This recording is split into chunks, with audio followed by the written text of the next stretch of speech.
श्री दुर्गाय नमः। दूसरा अध्याय। ओम मध्यम चरित्र के विष्णु ऋषि, महालक्ष्मी देवता, उष्णिक छंद, शाकंभरी शक्ति, दुर्गा बीज, वायु तत्व और यजुर्वेद स्वरूप है।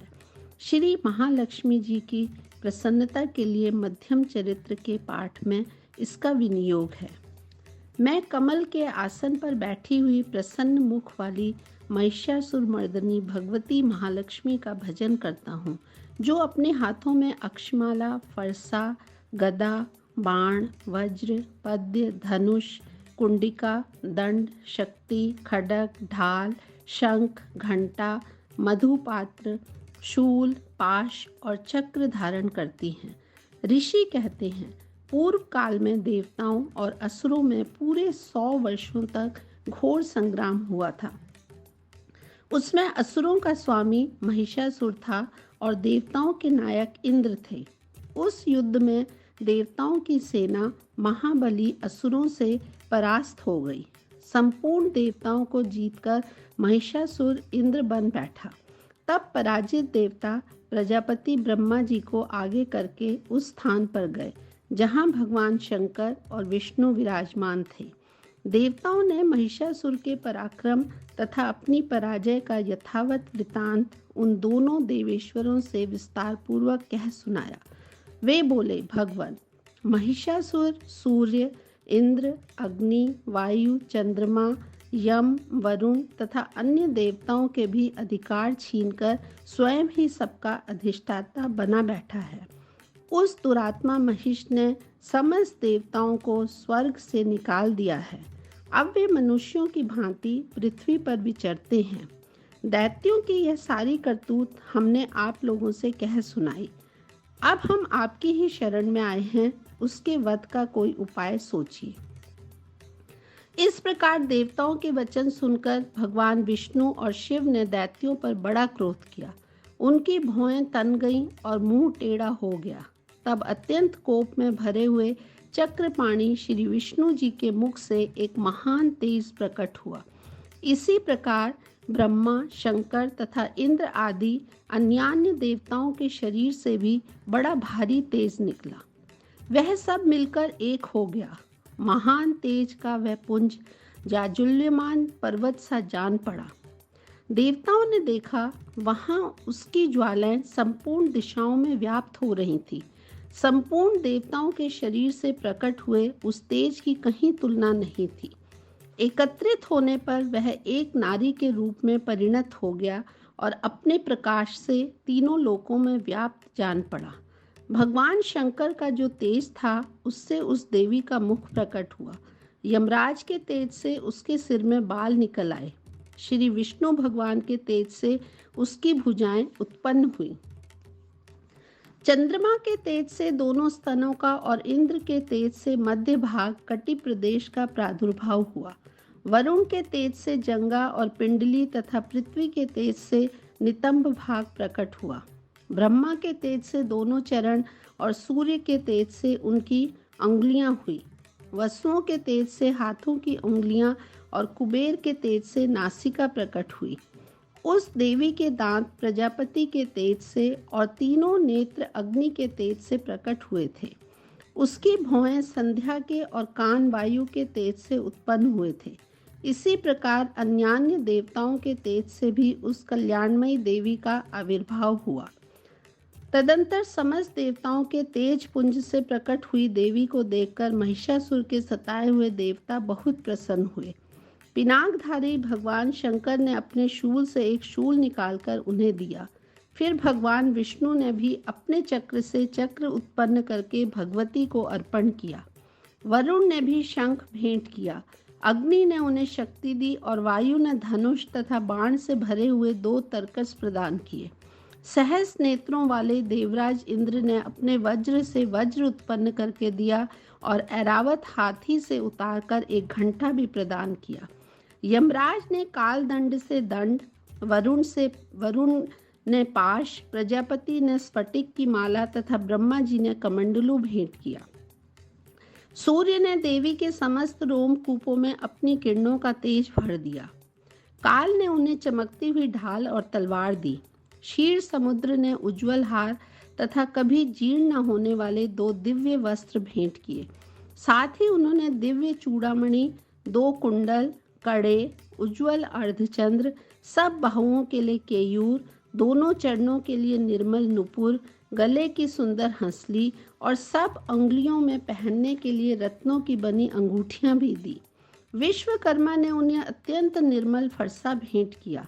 साथ ही अनेक प्रकार के अस्त्र और अभेद्य कवच दिए। इनके सिवा मस्तक और वक्ष स्थल पर धारण करने के लिए कभी ना कुम्हलाने वाली कमलों की मालाएं दी। जल्दी ने उन्हें सुंदर कमल का फूल भेंट किया। हिमालय ने सवारी के लिए सिंह तथा भांति भांति के रत्न समर्पित किए। धनाध्यक्ष कुबेर ने मधु से भरा पानपात्र दिया तथा संपूर्ण नागों के राजा शेष ने, जो इस पृथ्वी को धारण करते हैं, उन्हें बहुमूल्य मणियों से विभूषित नागहार का भेंट दिया। इसी प्रकार अन्य देवताओं ने भी आभूषण और अस्त्र शस्त्र देकर देवी का सम्मान किया। तत्पश्चात उन्होंने बारंबार अट्टहास पूर्वक उच्च स्वर से गर्जना की। उनके भयंकर नाद से संपूर्ण आकाश गूंज उठा। देवी का वह अत्यंत उच्च स्वर से किया हुआ सिंह नाद कहीं समा न सका। आकाश उसके सामने लघु प्रतीत होने लगा। उससे बड़े जोर की प्रतिध्वनि हुई, जिससे संपूर्ण विश्व में हलचल मच गई और समुद्र कांप उठे। पृथ्वी डोलने लगी और समस्त पर्वत हिलने लगे। उस समय देवताओं ने अत्यंत प्रसन्नता के साथ सिंह वाहिनी भवानी से कहा, देवी तुम्हारी जय हो। साथ ही महर्षियों ने भक्ति भाव से विनम्र होकर उनका स्तवन किया। संपूर्ण त्रिलोकी को शोभग्रस्त देख दैत्यगण अपनी समस्त सेना को कवच आदि से सुसज्जित कर हाथों में हथियार ले सहसा उठकर खड़े हो गए। उस समय महिषासुर ने बड़े क्रोध में आकर कहा, यह क्या हो रहा है? फिर वह संपूर्ण असुरों से घिरकर उस सिंहनाद की ओर लक्ष्य करके दौड़ा और आगे पहुंचकर उसने देवी को देखा, जो अपनी प्रभा से तीनों लोकों को प्रकाशित कर रही थी। उनके चरणों के भार से पृथ्वी दबी जा रही थी। माथे के मुकुट से आकाश में रेखा सी खींच रही थी तथा वे अपने धनुष की टंकार से सातों पातालों को शुद्ध किए देती थी। देवी अपनी हजारों भुजाओं से संपूर्ण दिशाओं को आच्छादित करके खड़ी थी। तदंतर उनके साथ दैत्यों का युद्ध छिड़ गया। नाना प्रकार के अस्त्र शस्त्रों के प्रहार से संपूर्ण दिशाएं उद्वासित होने लगीं। चिक्षुर नामक महान असुर महिषासुर का सेना नायक था। वह देवी के साथ युद्ध करने लगा।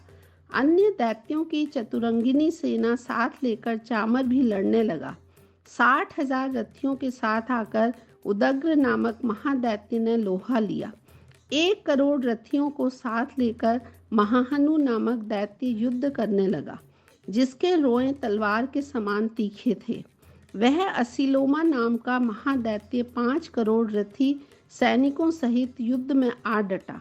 60 लाख रथियों से घिरा हुआ बाष्कल नामक दैत्य भी उस युद्ध भूमि में लड़ने लगा। परिवारित नामक राक्षस हाथी सवार और घुड़सवारों के अनेक दलों तथा 1 करोड़ रथियों की सेना लेकर युद्ध करने लगा। बिडाल नामक दैत्य 5 अरब रथियों से घिरकर लोहा लेने लगा। इनके अतिरिक्त और भी हजारों महादैत्य रथ, हाथी और घोड़ों की सेना साथ लेकर वहां देवी के साथ युद्ध करने लगे। स्वयं महिषासुर उस रणभूमि में कोटि कोटि सहस्त्र रथ, हाथी और घोड़ों की सेना से घिरा हुआ खड़ा था। वे दैत्य देवी के साथ तोमर, भिंदीपाल, शक्ति, मूसल, खड्ग, परशु और पट्टिश आदि अस्त्र शस्त्रों का प्रहार करते हुए युद्ध कर रहे थे। कुछ दैत्यों ने उन पर शक्ति का प्रहार किया, कुछ लोगों ने पाश फेंके तथा कुछ दूसरे दैत्यों ने खड्ग प्रहार करके देवी को मार डालने का उद्योग किया। देवी ने भी क्रोध में भरकर खेल खेल में ही अपने अस्त्र शस्त्रों की वर्षा करके दैत्यों के वे समस्त अस्त्र शस्त्र काट डाले। उनके मुख पर परिश्रम या थकावट का रंच मात्र भी चिन्ह नहीं था। देवता और ऋषि उनकी स्तुति करते थे और वे भगवती परमेश्वरी दैत्यों के शरीरों पर अस्त्र शस्त्रों की वर्षा करती रहीं। देवी का वाहन सिंह भी क्रोध में भरकर गर्दन के बालों को हिलाता हुआ असुरों की सेना में इस प्रकार विचरने लगा, मानो वनों में दावानल फैल रहा हो। रणभूमि में दैत्यों के साथ युद्ध करती हुई अंबिका देवी ने जितने निश्वास छोड़े, वे सभी तत्काल सैकड़ों हजारों गणों के रूप में प्रकट हो गए और परशु, भिंदीपाल, खड्ग तथा पट्टिश आदि अस्त्रों द्वारा असुरों का सामना करने लगे। देवी की शक्ति से बड़े हुए वे गण असुरों का नाश करते हुए नगाड़ा और शंख आदि बाजे बजाने लगे। उस संग्राम महोत्सव में कितने ही गण मृदंग बजा रहे थे। तदंतर देवी ने त्रिशूल से, गदा से, शक्ति की वर्षा से और खड्ग आदि से सैकड़ों महादैत्यों का संहार कर डाला। कितनों को घंटे के भयंकर नाद से मूर्छित करके मार गिराया। बहुतेरे दैत्यों को पाश से बांधकर धरती पर घसीटा। कितने ही दैत्य उनकी तीखी तलवार की मार से दो दो टुकड़े हो गए। कितने ही गदा की चोट से घायल धरती पर सो गए। कितने ही मूसल की मार से अत्यंत आहत होकर रक्त वमन करने लगे। कुछ दैत्य शूल से छाती फट जाने के कारण पृथ्वी पर ढेर हो गए। उस रंगाण में बाण समूहों की वृष्टि से कितने ही असुरों की कमर टूट गई। बाज की तरह झपटने वाले देव पीड़क दैत्यगण अपने प्राणों से हाथ धोने लगे। किन्हीं की बाहें छिन्न भिन्न हो गई, कितनों की गर्दनें कट गईं। कितने ही दैत्यों के मस्तक कट कट कर गिरने लगे। कुछ लोगों के शरीर मध्यम भाग में ही विदीर्ण हो गए। कितने ही महादैत्य जांघें कट जाने से पृथ्वी पर गिर पड़े। कितनों को ही देवी ने एक बाह, एक पैर और एक नेत्र वाले करके दो टुकड़ों में चीर डाला। कितने ही दैत्य मस्तक कट जाने पर भी गिरकर फिर उठ जाते और केवल धड़ के ही रूप में अच्छे अच्छे हथियार हाथ में ले देवी के साथ युद्ध करने लगते थे। दूसरे कबंध युद्ध के बाजों की लय पर नाचते थे। कितने ही बिना सिर के धड़ हाथों में खड्ग, शक्ति और रिष्टि लिए दौड़ते थे तथा दूसरे दूसरे महादैत्य ठहरो ठहरो यह कहते हुए देवी को युद्ध के लिए ललकारते थे। जहाँ वह घोर संग्राम हुआ था, वहाँ की धरती देवी के गिराए हुए रथ, हाथी, घोड़े और असुरों की लाशों से ऐसी पट गई थी कि वहाँ चलना फिरना असंभव हो गया था। दैत्यों की सेना में हाथी, घोड़े और असुरों के शरीरों से इतनी अधिक मात्रा में रक्तपात हुआ था कि थोड़ी ही देर में वहाँ खून की बड़ी बड़ी नदियाँ बहने लगी।